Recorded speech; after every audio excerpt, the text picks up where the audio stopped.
I'm at Kawa Kon with Hazume and Suzujime of Three Rivers Okiya.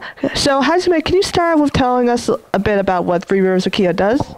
We are a reenactment and theatrical group that specializes in performance of traditional Japanese art and the education factor of going out and teaching people about traditional Japanese art forms and about the communities that still practice them, which are the geisha and maiko in Japan. When you go out and do these lessons, performances, what's a typical performance like for you? It depends actually on what's asked for. We have done walk-arounds where we're just in kimono and we talk about what we do in kimono. We have done performances of traditional Japanese tea ceremony. We have done dance performances just as we performed here. We have also learned a series of different Japanese traditional games that are performed at social gatherings. So if we were, for instance, sent to a school, we would talk about what it means to be a geisha or a maiko in Japan, and then talk about what we do as reenactors, and then often perform these dances for them.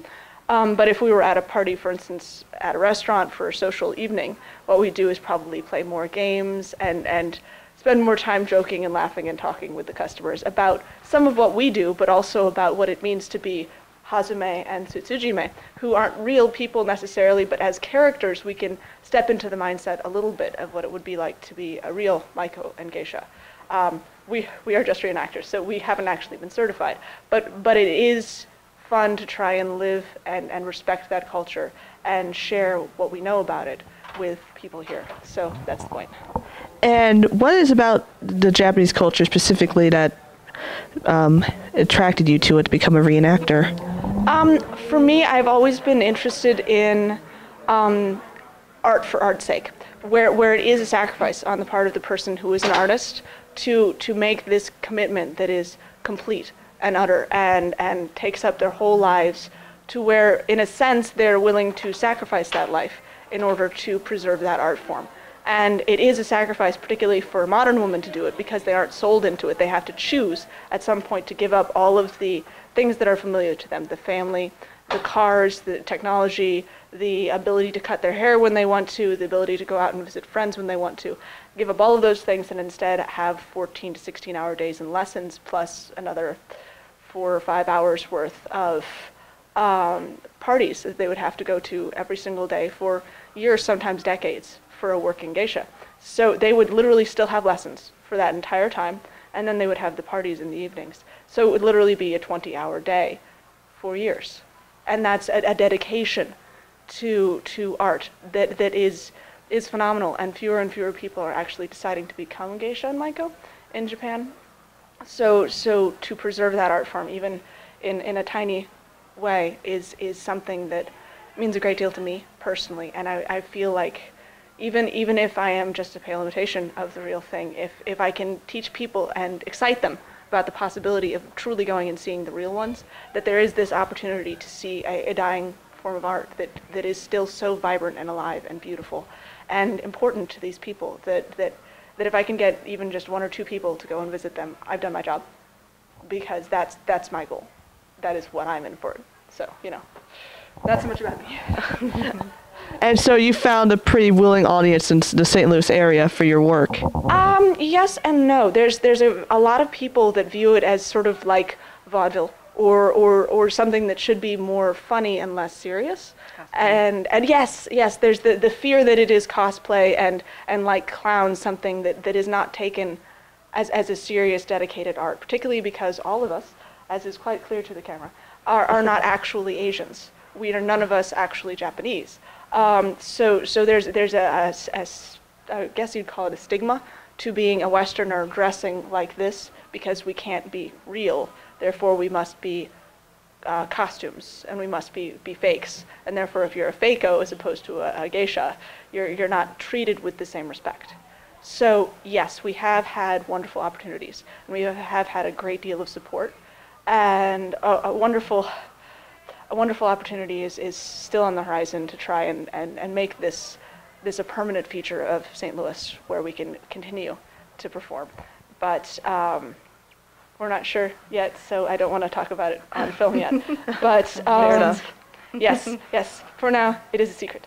But hopefully, if you check our website, you'll get to hear more about that. But yes, there has been both extremely positive reactions and some extremely negative reactions. Not from the Japanese community, but from the St. Louis community who doesn't know. So. Susan, Jamie, can we hear a little bit about your daily activities as part of the group? As part of the group, a lot of it is practice.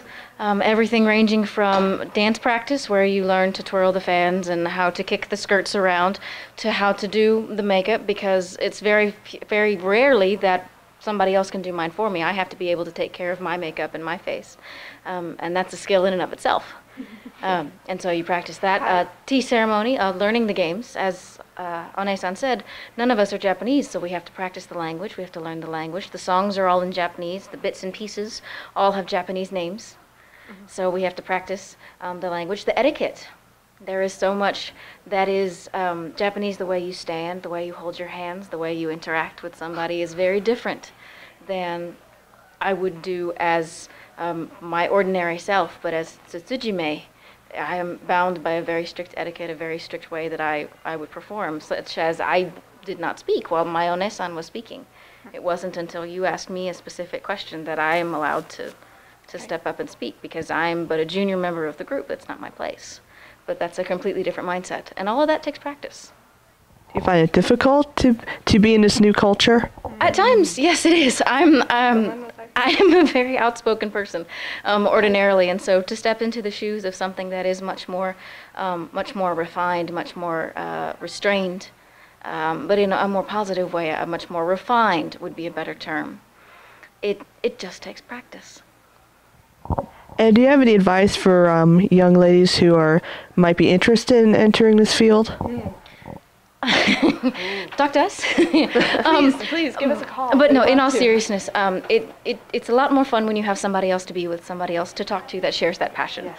When you're all by yourself, it's no fun to play these games or practice the language on your own. You find somebody else that shares the same passion, and then it really has something to root in and to grow into something like our group that is trying to do something much greater, and we sure do have a good time. Oh my goodness. As we do it. So. Hi. And can you give the name of your website?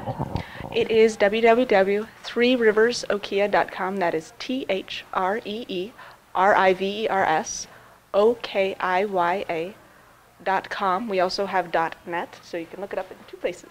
But yes, ThreeRiversOkiya.com and ThreeRiversOkiya.net.